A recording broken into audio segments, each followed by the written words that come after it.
Hello, welcome to the second video in our series on statistics.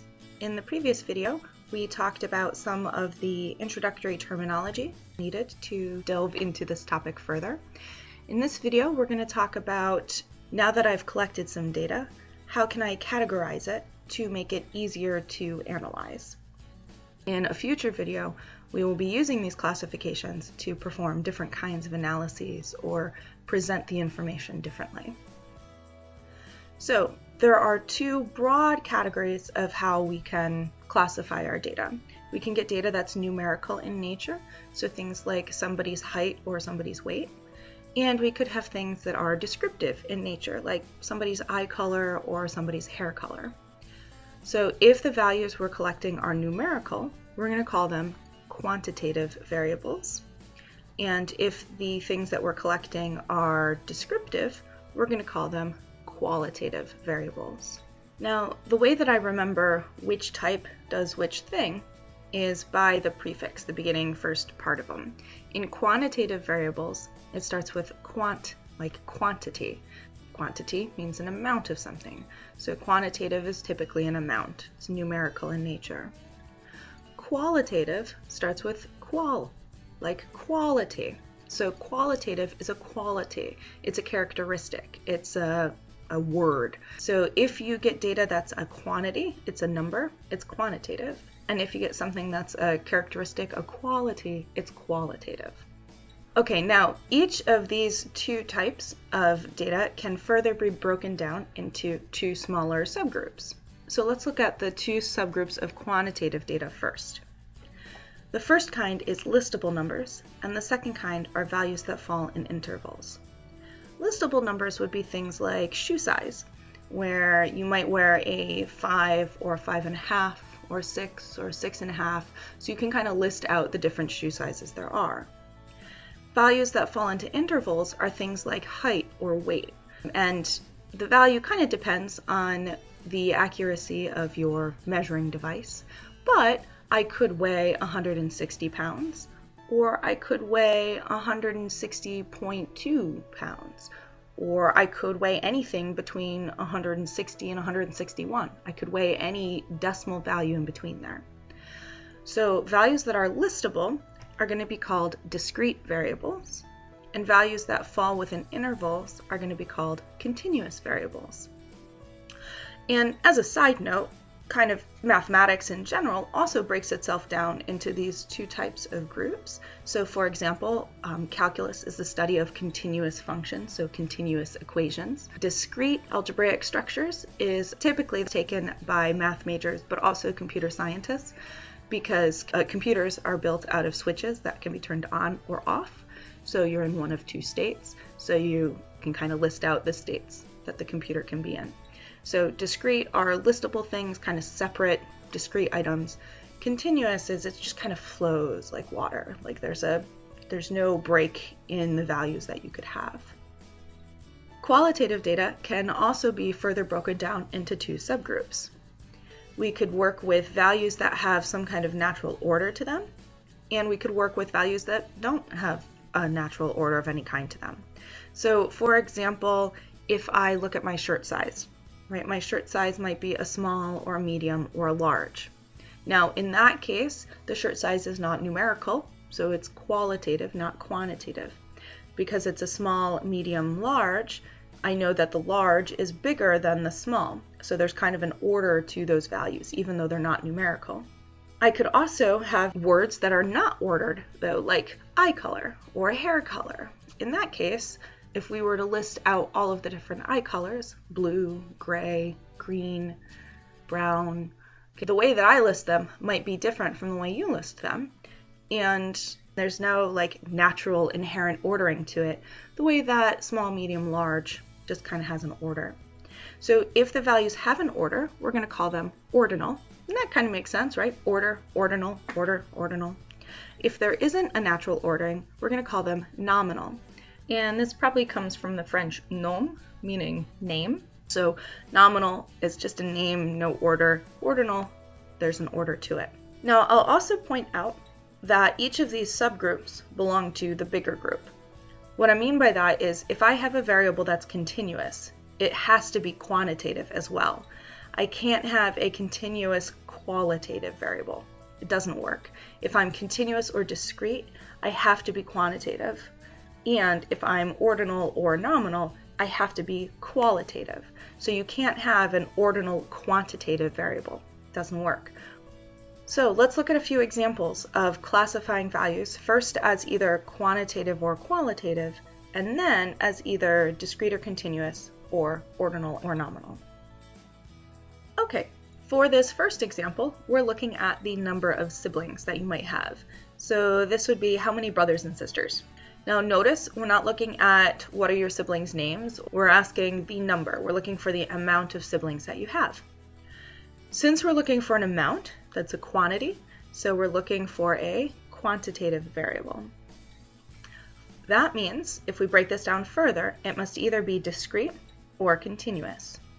So, the way I think of this is there are lots of ways I could list out my siblings, right? I could list them out by name. I could say, this is my oldest sibling, my second oldest, my third oldest, whatever.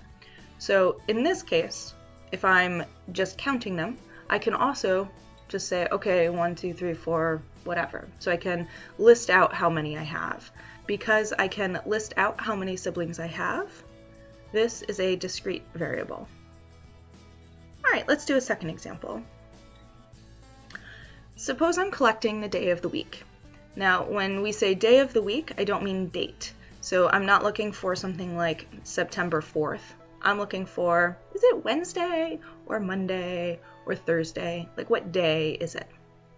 So in this case, because we're looking at day, Sunday, Wednesday, Friday, those are not numbers. So since they're not numbers, they're qualities, they're characteristics. So this is qualitative. Then, if we were to list out the days of the week, do they have a natural order to them?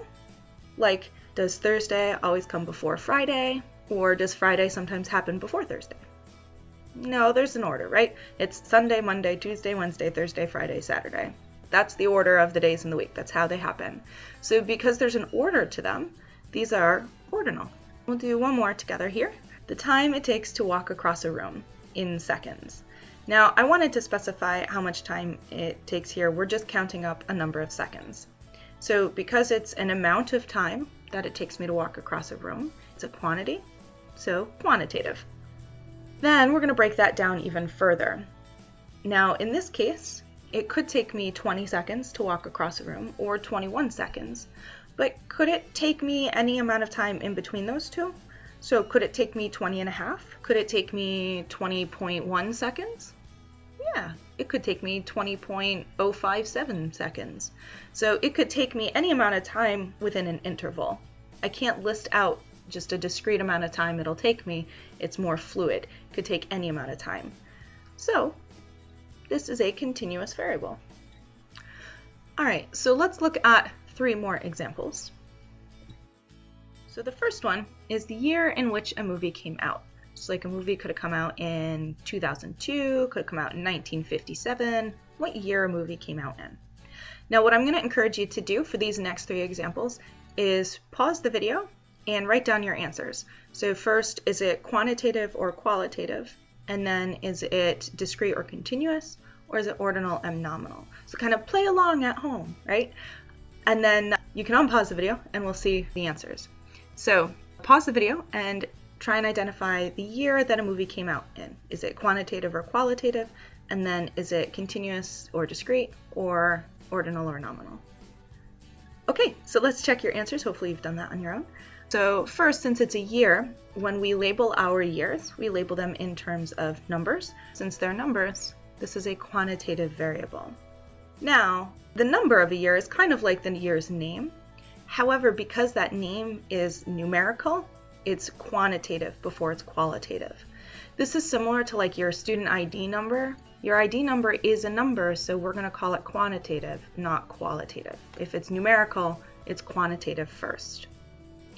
Now, if we're going to break this down further, since it's quantitative, that means it's going to be either discrete or continuous. So when we think about our years, we list them out. So this is a discrete variable as well. Sometimes students will tell me that year is an ordinal variable because the years come in order, right? 1957 happened before 2002.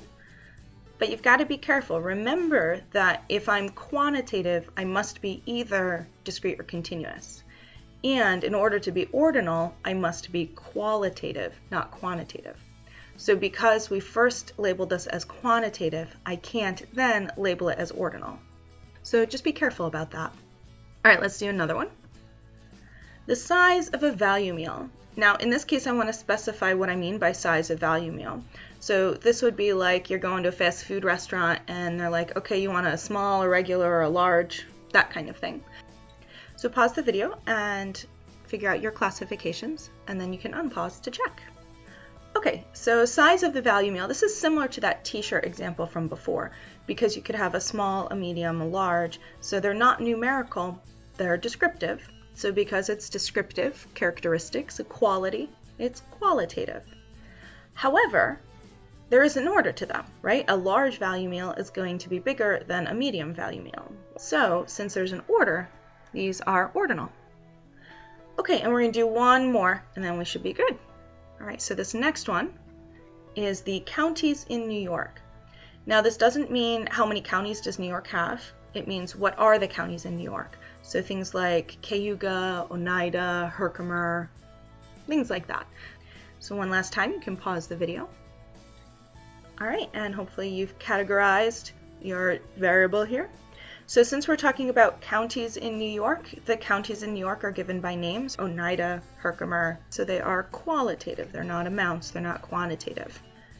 Then, because county names are just that, they're names, there's no natural ordering to them, these are nominal. All right, that's the end of our video. If you want to check out our previous video where we talked about statistics, parameters, samples, and populations, click on the arrow to the left. In our next video, we're going to begin discussing ways of determining a sample. So remember, we want a sample to represent the population well. So the next video is going to introduce a few sampling techniques, ways that you can find a sample and whether or not that sample will be representative or not. Thanks for watching and have a great day.